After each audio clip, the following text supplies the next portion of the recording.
आत्ताची जे लोकसभेची निवडणूक झाली ही अत्यंत महत्त्वाची झाली आणि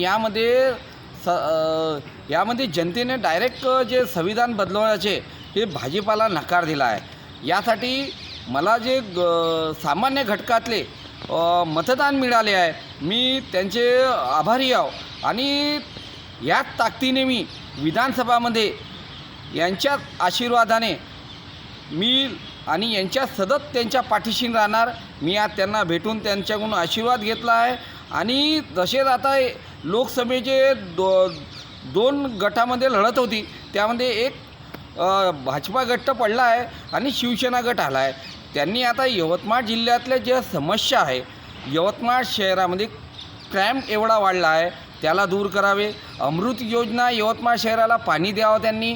दुसरा विषय यवतमाळ वसंतराव शासकीय रुग्णालयात सुविधाचा अभाव आहे आणि शेतकऱ्याचे प्रश्न आहे। यवतमाळ जिल्हा का शेतकरी आत्महत्या करत आहे, शेतकऱ्याला हमी भाव का नाही मिळत आहे, हे असे अनेक यवतमाळ जिल्ह्यातले प्रश्न आहे। यावर खासदार साहेबांनी जे आता निवडून आले त्यांनी लक्ष देण्याची गरज आहे।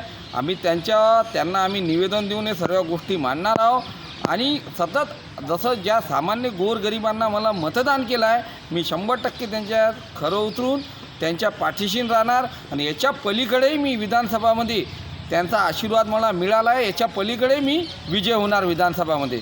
जय गुरुदेव।